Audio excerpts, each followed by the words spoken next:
The first law destroys the mandi system, destroys the agricultural markets of this country. The second law allows unlimited storage of grain and other materials and will make it practically impossible for our farmers to negotiate their prices. And the third law basically says that if the farmers have a grievance, they cannot go to court. Now, it is very obvious why the farmers are agitated. Because the government is destroying the livelihoods of India's farmers. It is destroying the livelihoods of our labor, and it is going to give the middle class a shock in the coming times because the prices of food are going to skyrocket. Now, what is being done to the farmers is absolutely criminal. You're beating them, you're threatening them, you're bullying them, you're trying to discredit them. The government needs to talk to the farmers. It needs to give a solution to the farmers. And the only solution, as I have said again and again and again, is repealing these laws and putting the laws into the waste paper basket. The government must not think that the farmers are going to go home. They are not going to go home. And my concern is that this situation is going to spread. We do not need this situation to spread. We need a conversation with the farmers and we need a solution. So that is broadly what I wanted to say. Hindi में बता देता हूं और देश के युवाओं को मैं कहना चाहता हूं, ये जो 3 कानून हैं इनको समझने की जरूरत है। पहला कानून है जो हिंदुस्तान के मंडी सिस्टम को, एग्रीकल्चरल मार्केट्स को खत्म कर देगा, नष्ट कर देगा। दूसरा कानून है जिससे हिंदुस्तान के सबसे बड़े बिजनेसमैन, 3, 4, 5 बिजनेसमैन जितना भी अनाज स्टोर करना चाहते हैं, जितना भी अनाज होल्ड करना चाहते हैं, लाखों टन वो कर सकते हैं। अगर इनको यह इजाजत दी गई, किसान दाम निगोशिएट नहीं कर पाएगा। और तीसरा कानून, सबसे अजीब कानून, कि किसान अपनी कठिनाई को कोर्ट नहीं ले जा सकता। ये 3 कानून के लिए किसान दिल्ली के बाहर खड़े हैं और सरकार इनसे बात करने के बजाय, सिचुएशन को रिजॉल्व करने के बजाय उनको धमका रही है, पीट रही है, एनआईए का प्रयोग कर रही है, उनको डिस्क्रेडिट करने की कोशिश कर रही है। सरकार को एकदम इन 3 कानूनों को वापस लेना चाहिए, रद्द करना चाहिए।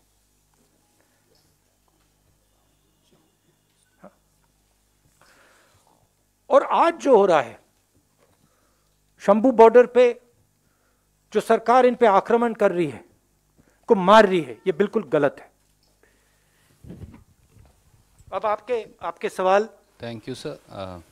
we'll start. Some water? Yes sir. Siddharth, we'll begin with you.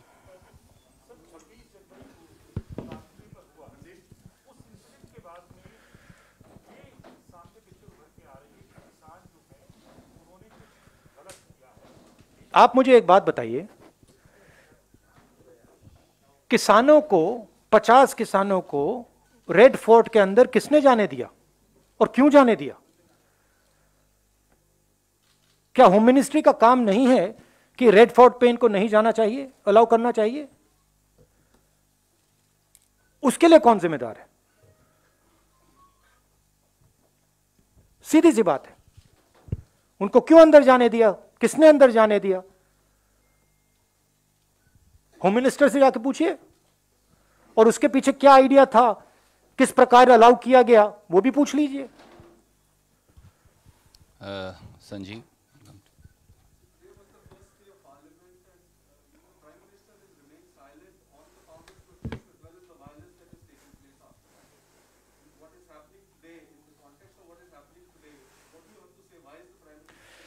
See, the Prime Minister,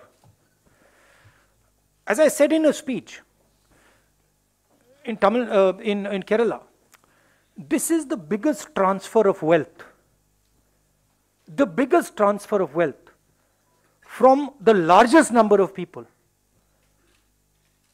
to the smallest number of people.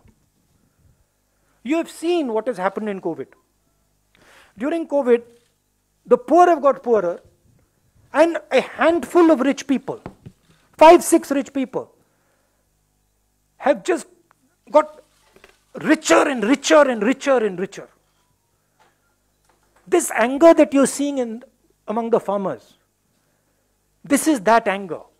That 5 people, 7 people have everything, we have nothing. और जो हमारा था वो भी ले रहे हैं. तो प्रधानमंत्री क्या बोलेंगे? प्रधानमंत्री इन 5 लोगों के लिए काम करते हैं. उनके लिए नोटबंदी की, उनके लिए जीएसटी बनाई, उनके लिए किसानों से मतलब उनका भविष्य छीन रहे हैं. तो क्या बोलेंगे वो? कुछ बोलने को नहीं है. मगर उनको यह नहीं लगना चाहिए कि किसान पीछे हट जाएंगे. और मैं किसानों से कहना चाहता हूं, हम सब आपके साथ हैं. 1 इंच पीछे मत हटिए, 1 इंच पीछे मत हटिए. ये आपका भविष्य है, इसके लिए आप लड़िए. और ये जो 4, 5, 10 लोग हैं, ये जो आपका सामान, आपका भविष्य चोरी करने की कोशिश कर रहे हैं, इनको आप नहीं चोरी करने दीजिए और हम आपकी पूरी मदद करेंगे. Thank you. न्यूज़ 24 रमन.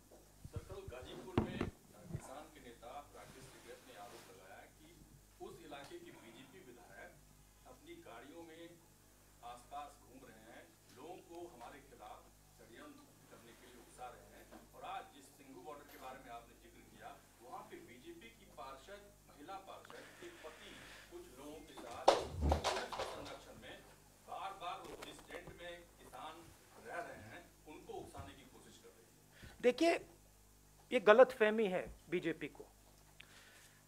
इसमें अभी एक इशू है कि देश के किसानों को, मैंने केरला में, तमिलनाडु में बात की, देश के किसानों को ये कानून अभी तक डेप्थ में समझ नहीं आए हैं. पंजाब में, हरियाणा में, यूपी में, राजस्थान में इधर बात समझ आ गई है.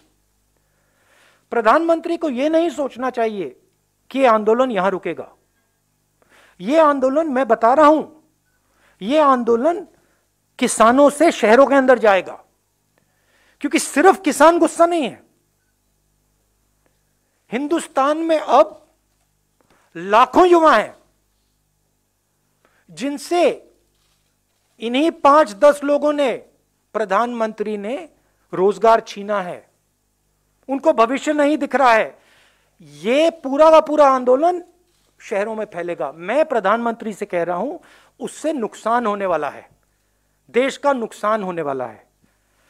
आप किसानों से बात कीजिए, इस सिचुएशन को रिजॉल्व कीजिए, इन कानूनों को वापस लीजिए, नहीं तो देश का नुकसान होगा. सुनील फ्रॉम. देखिए, ये जो इंस्टेबिलिटी है, इस इंस्टेबिलिटी से देश को फायदा नहीं हो रहा है. ठीक है, अन्याय किया है. अन्याय को ठीक करने के बिना इंस्टेबिलिटी नहीं जाएगी. मगर मैं कह रहा हूं कि इंस्टेबिलिटी से फायदा नहीं है. बातचीत करना है और इसको रिजॉल्व करना है, जल्दी से जल्दी करना है.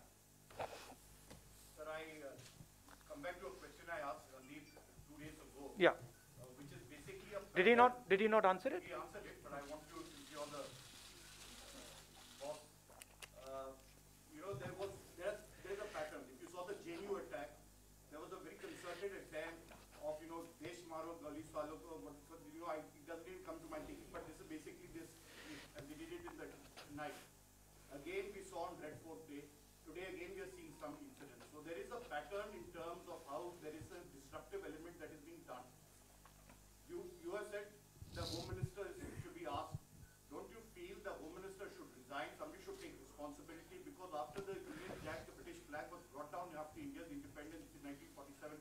For the first time we are seeing an attempt from the Red Fort. I think absolutely, absolutely the person who has allowed this to happen should resign, but there's no way he's going to resign. I mean, the BJP doesn't take responsibility for its actions. So I don't expect him to resign. But the whole idea is to discredit the farmers. Look, this is a genuine voice. This is a genuine voice, and it is the voice of India that is speaking. ये देश की आवाज है. प्रधानमंत्री को सुननी ही पड़ेगी. और मैं बता रहा हूं, अगर नहीं सुनेंगे ये फैलेगा, ये बाकी प्रदेशों में जाएगा. इसको आप सप्रेस नहीं कर सकते. मेरा काफी एक्सपीरियंस है, अब 15 साल पॉलिटिक्स का एक्सपीरियंस है. इसको आप सप्रेस नहीं कर पाएंगे, ये फैलेगा और जोनों से फैलेगा. पीटीआई भाषा अनवर.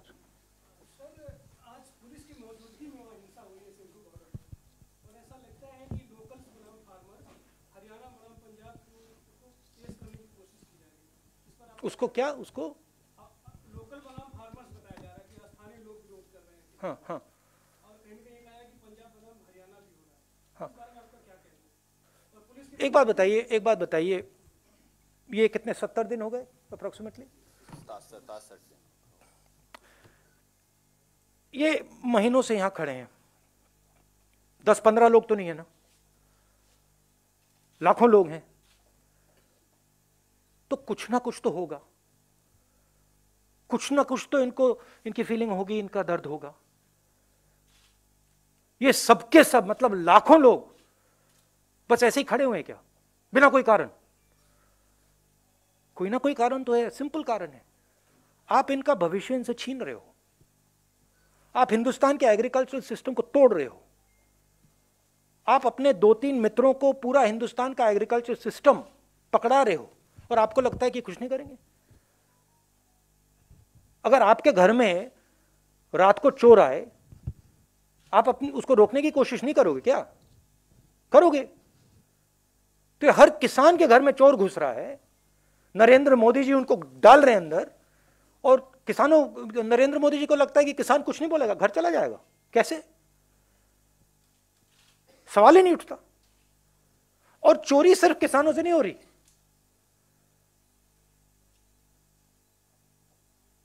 चोरी शहरों में वर्कर से हो रही है, चोरी किसानों से हो रही है, चोरी छोटे बिजनेस वालों से हो रही है, स्मॉल मीडियम बिजनेसेस से हो रही है. उनका भी भविष्य तोड़ा जा रहा है. तो अगर ये सोचें कि भाई ये सिर्फ किसान की बात है, गलत है. ये किसानों से मजदूरों तक जाएगा, शहरों में जाएगा, स्लम्स में जाएगा, फैलेगा ये. Thank you Saeed.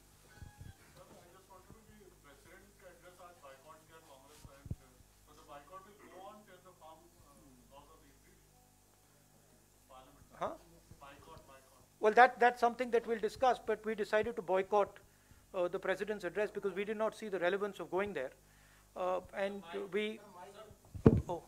we didn't see the relevance of going there, and we wanted to stand in solidarity with the farmers. We'll decide that, and I don't think we need to tell you that now. दाना. राहुल जी, आपने कहा कि आप किसानों के साथ हैं.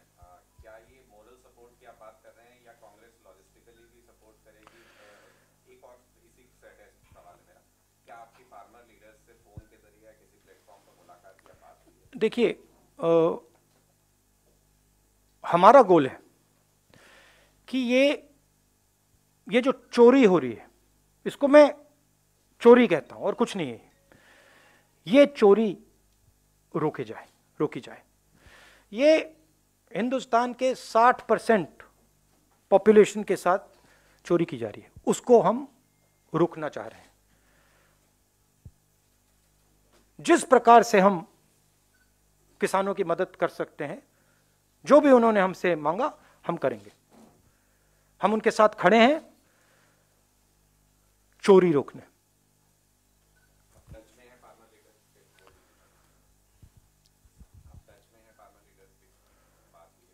मैं डायरेक्टली टच में नहीं हूं, बट हमारे लीडर्स, मतलब इंफॉर्मेशन तो आता रहता है.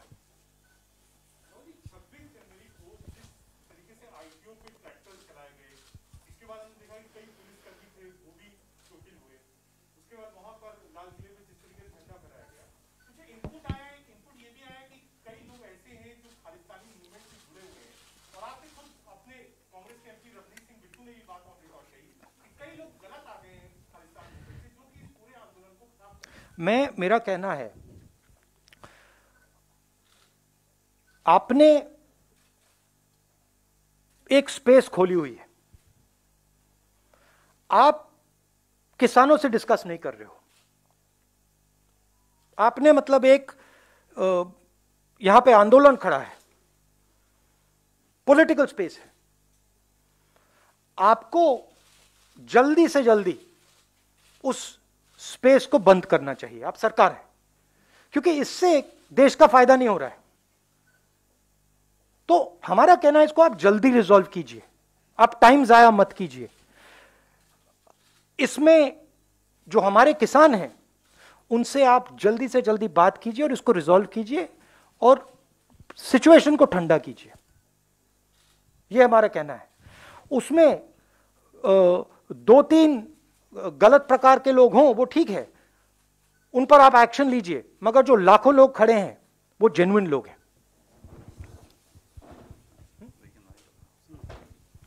Thank you so much. Any last question?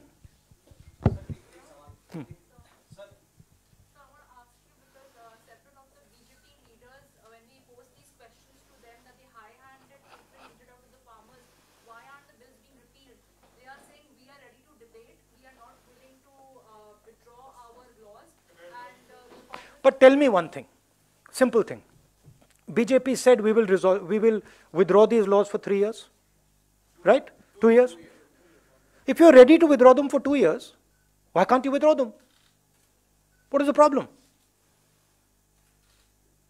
Then after 2-3 years, you bring them back, try again.